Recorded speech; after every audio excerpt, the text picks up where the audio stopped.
The moment the train doors slammed shut, I knew there was no turning back.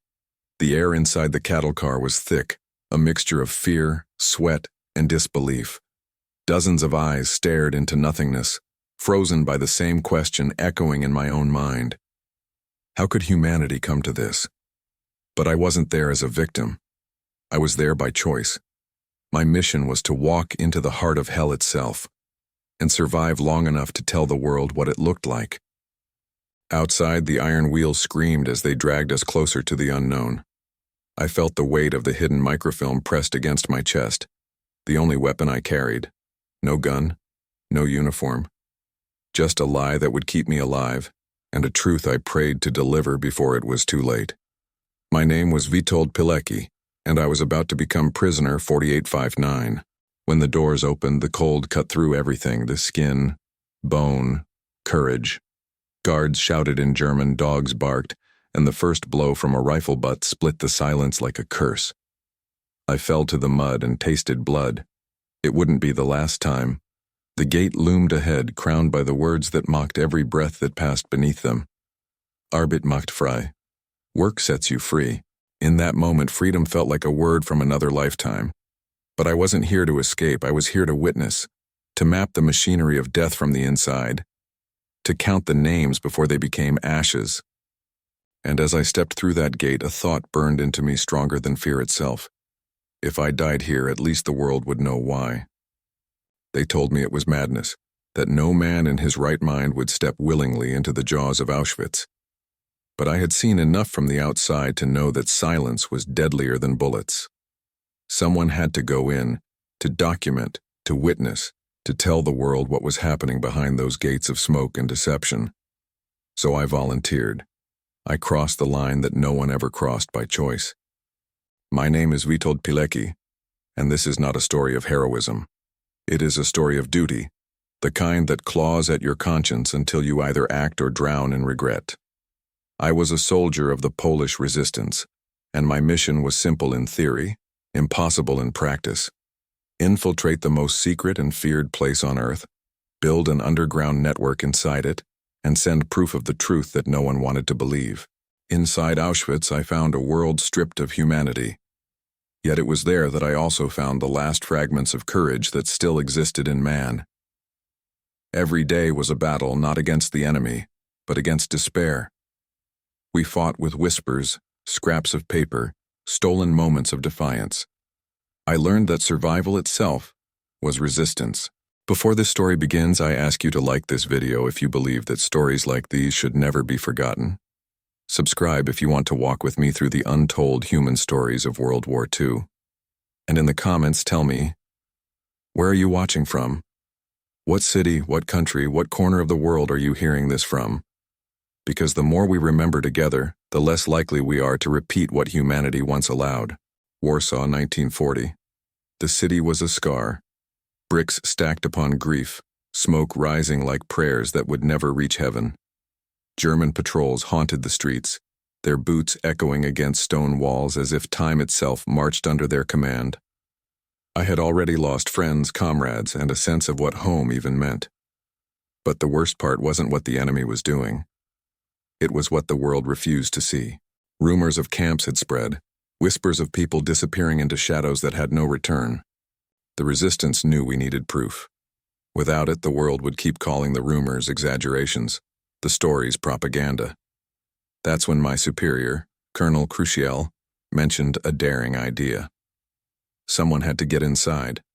Someone had to go willingly into one of those camps, gather evidence and send it back. The room went silent, as if the air itself had stopped breathing. Everyone looked down. Everyone, except me. It wasn't courage that made me raise my hand. It was something colder, something that came from seeing enough death to know that life meant nothing if lived in fear. "I'll go," I said. The words didn't sound heroic. They sounded like a sentence. For weeks I prepared in secret. I learned how to disappear, how to die without dying.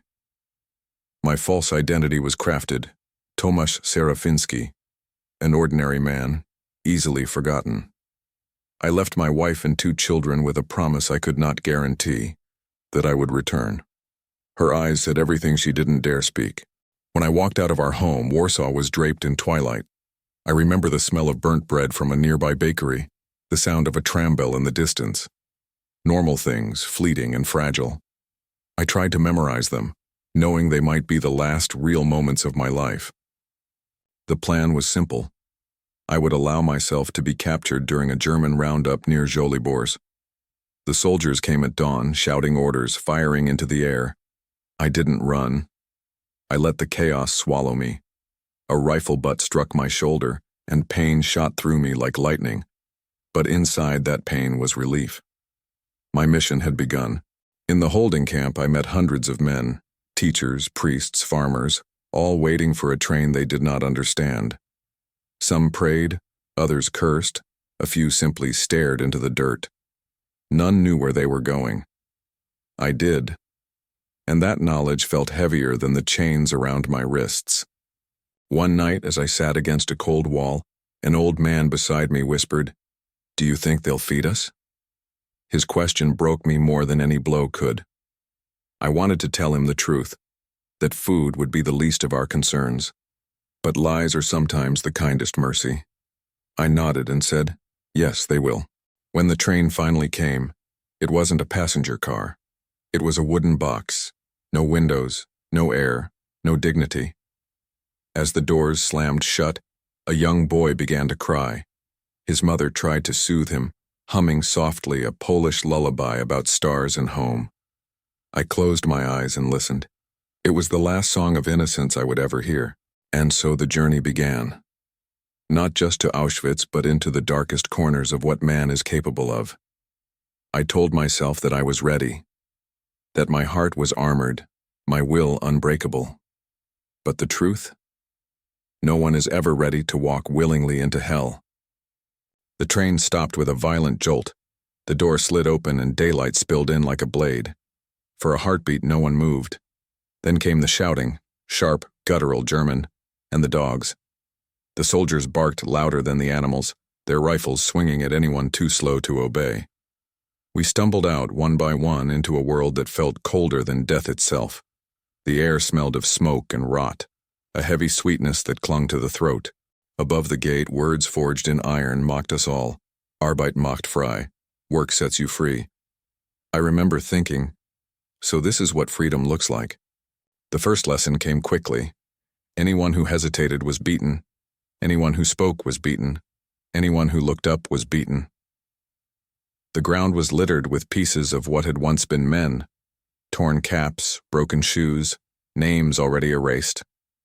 I understood immediately. Survival here wasn't about strength. It was about disappearing without losing your soul. They stripped us of everything. Clothes, names, dignity. I became prisoner 4859. The number was burned into a piece of metal and hung around my neck like a promise. When I looked down at it, I saw not identity, but duty. This number was my camouflage. My mission depended on becoming invisible. The camp was an endless machine. Barracks stretched like ribs under the gray sky. The rhythm of life, if you could call it that, was ruled by whistles, boots, and screams. We woke before dawn, stood in freezing air for hours, and worked until our bodies refused to obey. Food was a watery soup with floating memories of potatoes.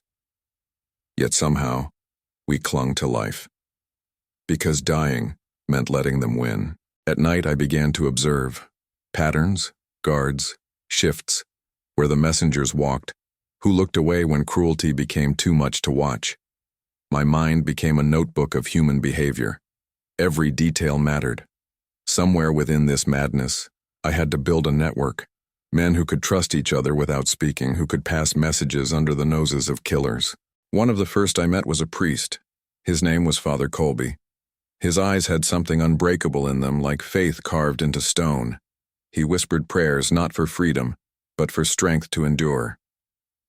"Even here," he said once, "God counts the minutes." I wanted to believe him. I needed to. The second was a doctor, a quiet man named Witold. He stitched wounds with stolen thread, using candlelight and silence as his only instruments.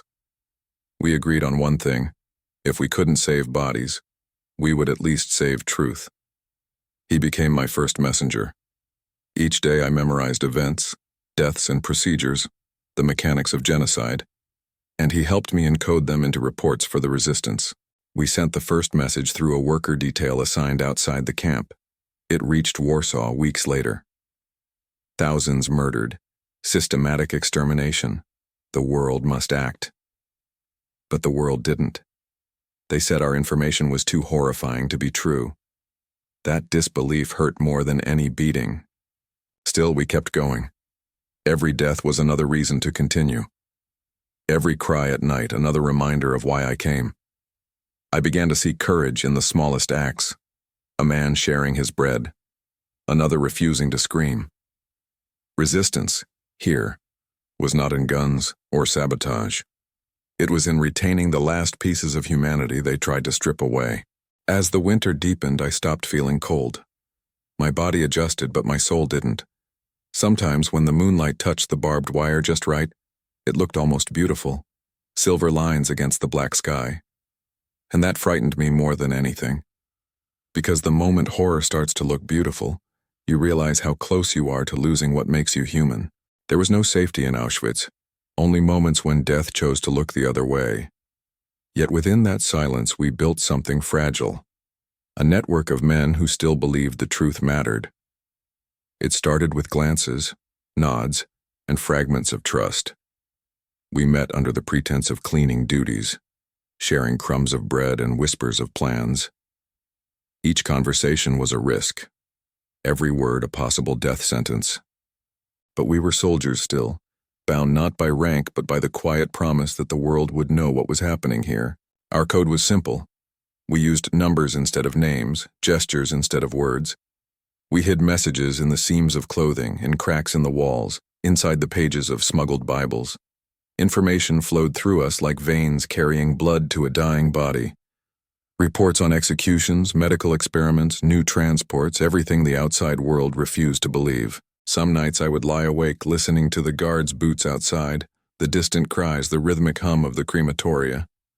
My mind would wander to my wife, to the faces of my children. I wondered if they still prayed for me, if they believed I was alive. I couldn't write to them. My name was buried under this number now. But somehow, their memory kept me anchored to something real. The network grew faster than I imagined. Prisoners from France, Czechoslovakia, and the Netherlands joined us. We became translators of truth, bridging languages through shared suffering.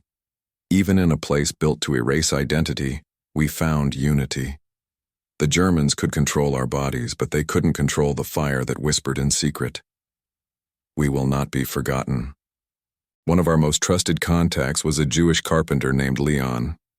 He had survived longer than most by fixing the barracks and repairing the guards' furniture. In the scraps of wood he handled, he hid tiny notes, each carrying fragments of our reports. He never said much, but his eyes burned with quiet defiance. I remember him once saying, "If I die, burn my body, but not my name." We began coordinating small acts of sabotage, broken locks, disrupted machinery, missing tools. Nothing large enough to draw immediate attention, but enough to remind ourselves that we still had power, however small. Every act of defiance was a rebellion against the idea that we were already dead. The risk grew with every success. The Gestapo began to sense a pulse beneath the silence. One morning, a man from our circle was dragged from the barracks and never returned. The next day, his number was scratched off the wall. The message was clear. They were watching. Fear is a living thing in a place like Auschwitz. It creeps into your thoughts, whispers lies, tries to convince you that hope is treason. But I learned something about fear. It cannot survive where duty lives. And duty had become the only part of me still untouched by this place.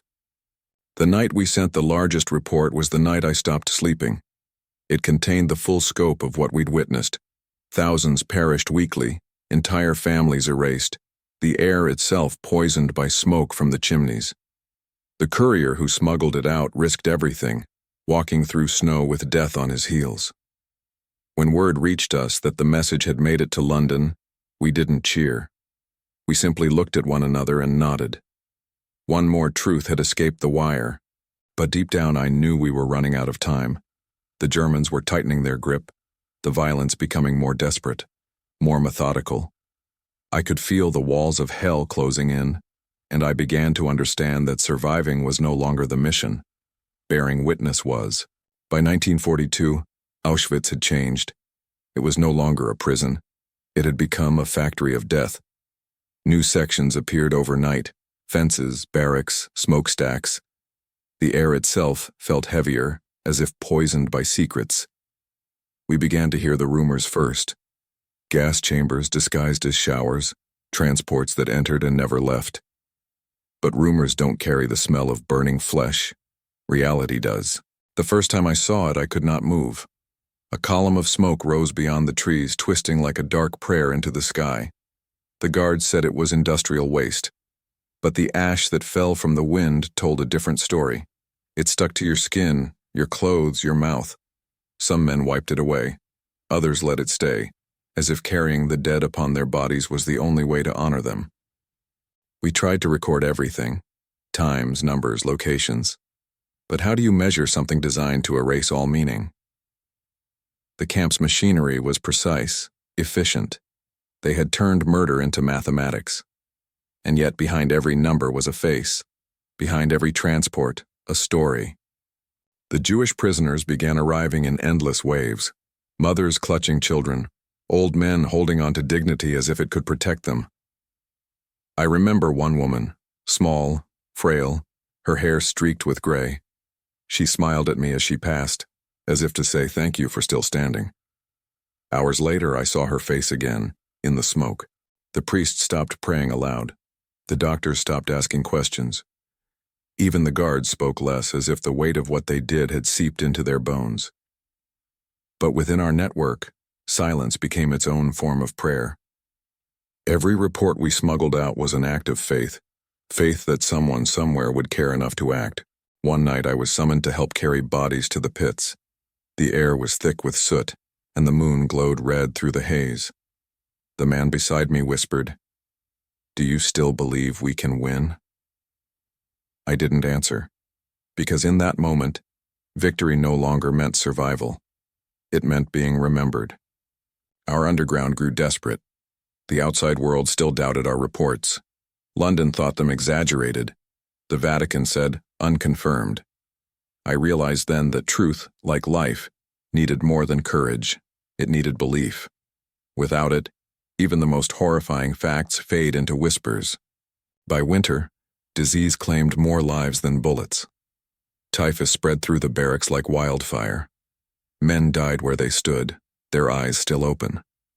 We buried them in shallow graves, marking the spots with tiny symbols only we could read. I made it my duty to memorize their names, repeating them at night until exhaustion silenced me. Memory was our rebellion. There were days when I almost forgot why I came, when survival consumed every thought, every muscle. But then I'd see small acts of defiance, a stolen loaf shared among 5, a guard's insult ignored with quiet dignity, a prayer whispered under breath. These were the sparks that refused to die, even in a sea of ashes. That winter, the snow turned gray from the smoke. I stood one morning near the fence, frost on my lashes, and watched the sun rise behind the chimneys. It was the most beautiful and the most terrible thing I had ever seen. And I thought, if the world ever sees this sky, they will never be able to say they did not know. By the spring of 1943, my heart had become a clock counting down in secret. Each day I survived was a borrowed second. Each breath, a defiance. The reports we'd sent had reached the Polish resistance and eventually the Allies. But still, no rescue came. No bombs. No liberation. Only more trains. More smoke. I realized that to save what truth remained, I had to escape. Not to live, but to make the world listen. I began to study the guards the way a wolf studies its hunters, their roots, their habits, their weaknesses. There was one, young, nervous, new to the cruelty of the camp. His eyes trembled when he hit prisoners, as though each blow cracked something inside him. I learned his schedule, his moments of solitude. Weakness, I discovered, was another form of humanity. And humanity could be used. The plan took months. We gathered scraps, stolen civilian clothes, bits of wire, forged papers, a small map drawn from memory. Each item was paid for in risk. One mistake meant execution, not just for me, but for everyone connected to the network. The night before we fled, I whispered a prayer, not to God, but to the dead who had carried me this far. We moved during a thunderstorm. Lightning split the sky as if heaven itself was tearing open. I crawled through mud under the barbed wire, the rain masking the sound of my breath. My heart pounded louder than the thunder. One wrong step, one glance from a tower, and it would all end in a flash of bullets. Behind me, 2 others followed, Joseph and Edward, men who had lost everything but faith. We didn't speak. Words were dangerous. We moved like shadows across the field, past the ditch, through the forest that stood like a wall between life and death. The further we ran, the louder freedom began to sound. Not music, not cheers, just the quiet of no one shouting orders. By dawn, our bodies were bleeding from thorns and exhaustion. We collapsed beneath a fallen tree, shivering in silence. For the first time in years, I could smell earth that wasn't soaked in blood. I remember pressing my face to the ground, breathing it in like a sacrament. For a moment, I almost cried, but tears felt too fragile for the truth I carried. Days later, we reached a farmhouse. A woman opened the door, suspicious, terrified. I told her who we were. She crossed herself, then let us in. For 2 days, we hid beneath her floorboards while German patrols searched nearby. At night, she whispered through the cracks, "Is it true, what they say about the camps?" I told her everything. She didn't reply. She only wept. When I finally returned to Warsaw, my reflection in a window stopped me cold. The man staring back wasn't the one who had volunteered. He was older, hollowed out, his eyes carrying things that could never be put into words. I reported to the resistance, delivered every detail, every name, every number. They wrote it down, promising the world would know. But the world didn't. Not yet. The reports reached London again, but they were dismissed as exaggerations. Even in truth, I was still trapped, this time behind disbelief instead of barbed wire. That was the cruelest prison of all. Freedom ignored. Still, I kept fighting. I returned to the underground, to sabotage, to whispers of rebellion. I had escaped Auschwitz, but it never left me. It followed in every breath, every silence, every night when the wind carried faint echoes of those I left behind. I realized then, I hadn't escaped for myself. I had escaped for them, to keep their voices alive. Years have passed, but the memories remain sharper than any blade. Sometimes in the quiet of the night I still hear the trains, the rhythmic clatter of iron and despair. I see the faces, the smoke, the endless sky above Auschwitz. People call me a hero, but heroes don't wake up haunted. Heroes don't pray for silence. I wasn't brave. I was simply unwilling to let the world live blind. After the war, I tried to speak, to tell nations, leaders, and historians what I had seen. Some listened, many doubted. Truth, it seems, can be harder to free than men. But the ashes I carried in my memory still whisper the same plea. Remember us. Don't let us die again in your silence. That is why I continue to speak. That is why this story must be told. If you've reached this far, let their voices stay with you. Like this video to keep their memory alive. Subscribe if you believe the past should never fade. And in the comments, tell me where you're watching from. Because every place, every person, every voice that remembers brings them back from the darkness for one more moment of light.